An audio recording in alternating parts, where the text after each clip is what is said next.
Hey guys, be sure to like and subscribe. Today I want to talk about my expat experience will not be the same as yours. We're going to get into this pretty deep because I think this is a really good topic.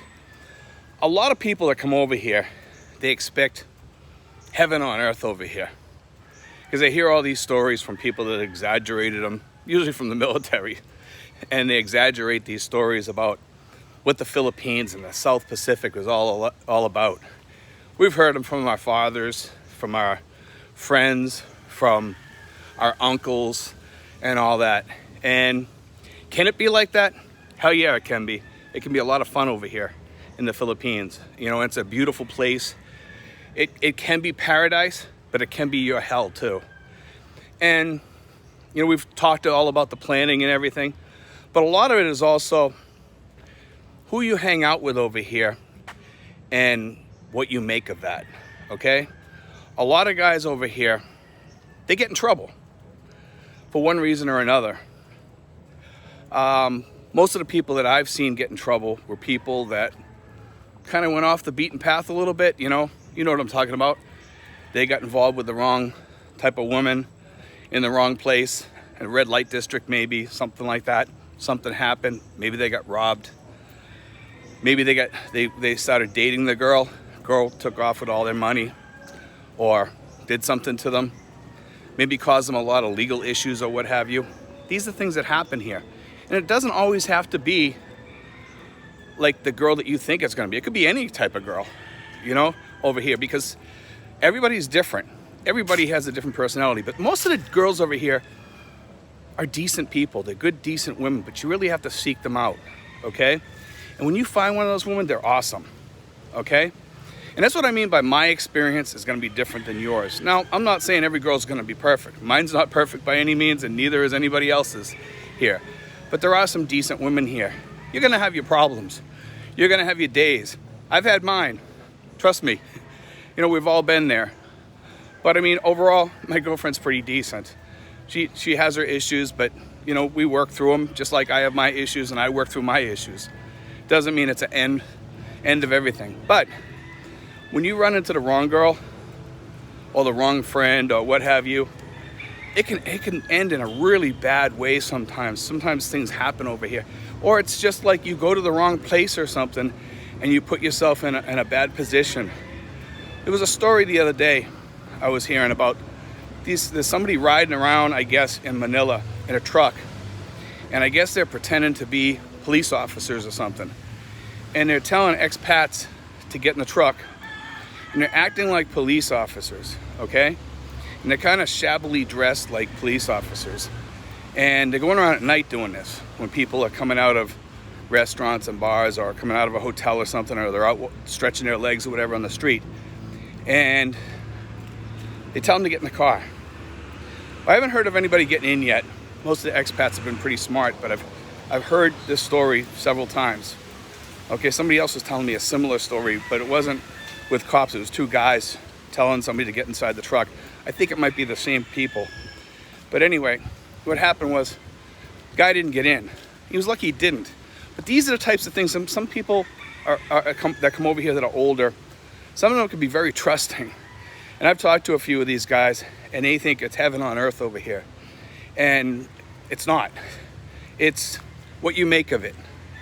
If you have a good head on your shoulders, that's the key. Okay, it's about having a good head on your shoulders over here.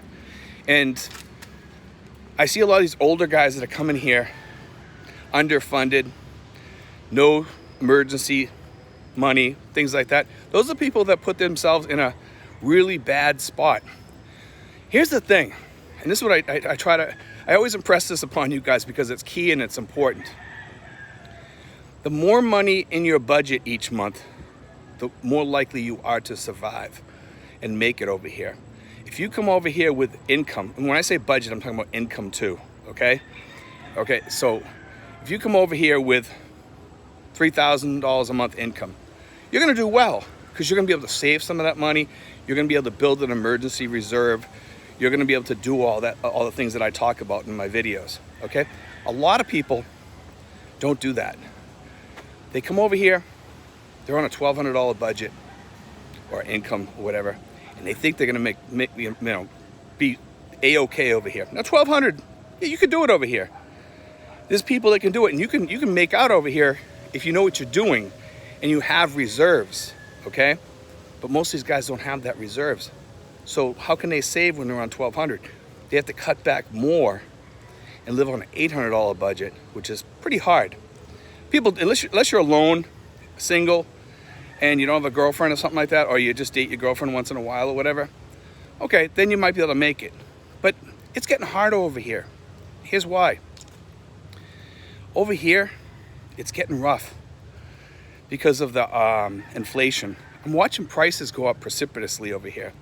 Going out to a restaurant, a Western restaurant, it's extremely expensive now. You go up to the Conrad building, if you're not using any of their like special cards, or you're getting a 2-for-1 meal that they have, the buy one, get one free, then you're losing out because you're skipping their discounts. And that's gonna cost you some money. So what you're doing is, I mean, if you're up there with a buddy, just get a buy one, get one free meal up there, let's say at Texas Roadhouse or whatever, if you're in the Conrad building, as an example. Try to avail yourselves of that and split it to save you money. There's different ways of doing things. A lot of people come over here and they live like their first year spending tons of money, and then they find out at the end of the year they're short or something because they might have, like, let's say $15,000 or $20,000 for the year. Because some people come over here without any income, and it kills these people because they dig into their life savings or their retirement savings, and all of a sudden they find out it's going away quicker than what they thought. And I've heard of this too, you know. So they go back to the States, and we also have people that come over here, believe it or not, with no Social Security because they worked under the table or whatever. They didn't save much, so they come over here thinking that they can somehow find a job. Not happening, you know. It doesn't work. I've actually talked to 2 people over here that worked under the table all their lives, and they didn't get a nickel from Social Security. They just come over here and that was it. I guess they didn't have the 40 quarters or whatever is needed. But let me just say this. You know, it's your attitude over here that keeps you alive. It's your demeanor, the way you carry yourself. You kind of want to blend in over here. You don't want to be noticed by people as much. I try to just, when people are saying things to me on the street, sometimes when you're up in Manila, you can tell who's good and who's bad and who's looking for trouble just by looking at the people. Usually their demeanor, things like that. Look out for things like that over here. You know, you have to be on top of your game and have eyes wide open and just be thinking ahead. Have foresight over here. In everything that you do, it's important. You know, when I was walking through Manila the other day, I was walking all around Manila, and I was just had my eyes wide open and was watching people, and I didn't see that many expats up there, but I noticed a lot of people like are watching. There's people watching you to see if you're an easy touch, you know, and if they think you are, they come over and they try to hit you up for money, and these are the beggars and stuff. Most of these people are harmless, but you never know. And at night things turn different up in Manila. It gets a little rougher, you know. But it's not just that over here. It's where you meet girls, where you meet your friends here, and guys, pick decent friends over here. Some of my best friends are Filipinos, you know, and I also have some expats over here that are close friends too. And it's who you pick as your friends here. And it's also where you hang out and how you hang out and how you carry yourself over here. And you know what? I come from a Christian background, okay? So it's easier for me than it is for a lot of people. So, and I'm not trying to say, you know, you need to act like me. I'm just saying you need to kind of like keep your tone down and don't bring any attention to yourself wherever you are, okay? I help people out. I help people out who I love and I want to take care of. Do I give out a lot of money? No, I don't. I give out a decent amount. I try to help people out a little bit here and there. I try to help the kids out too over here because the kids don't have a lot to look forward to over here. And one of the things I do is I give them like 20 pesos or 10 pesos to get some ice candy. They call it ice candy. It's just basically a popsicle. And these are the things that I try to do to help people out over here. It doesn't bring too much attention to you. Just help out these people, and these people, their families usually look out for you. And that's the thing, is get the people to look out for you too, to warn you, and talk to your friends, your Filipino friends, and say, hey, listen, if you see me doing something that might draw attention to me, or I'm doing something wrong or something, let me know. I want to know, you know, and they'll tell you, they'll tell you. They also will warn you when somebody might be ripping you off or something like that. When you're riding about in your car or whatever, and you see these people begging, be careful of some of these people, because they will reach into your car and sometimes they will steal stuff. They will steal cameras, they will steal purses, they will reach in and try to steal something off your dashboard. It could be a paper or a document or something, and then they might run off with it. This has happened before. It doesn't happen often. If you're gonna give money, just reel down your window, like maybe that much. Stick a 20 peso note or a coin out to them or something like that if you want to give them something. But otherwise, be very careful, guys. Just be very careful, you know. But like I said, the expat experience over here is going to be different from me to you, because a lot of people, where they choose is going to make their expat experience. If you choose a place that's really poverty stricken, it's going to be different than like where I live. Where I live is more middle class.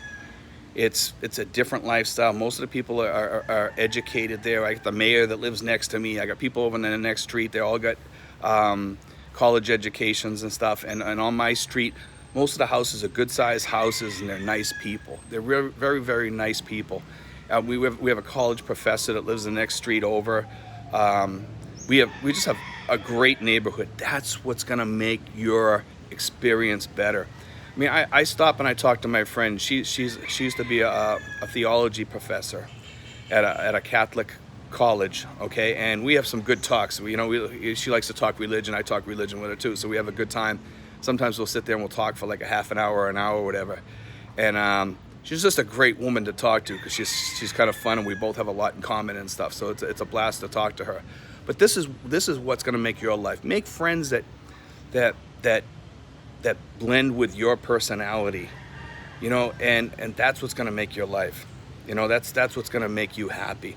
Anyway, guys, God bless. Take care. And remember, the choice is yours, which way you go. If you go one way, your life is going to have a lot of misery. And if you go the other way, if you choose to good friends, then it's going to be easier living over here. Let me tell you something. The people that I saw over here that had the most problems with money and stuff like that were people that were drinking, hanging around with the wrong people, hanging around with the wrong women, all that. All that made the difference, guys. Anyway, guys, God bless. Take care.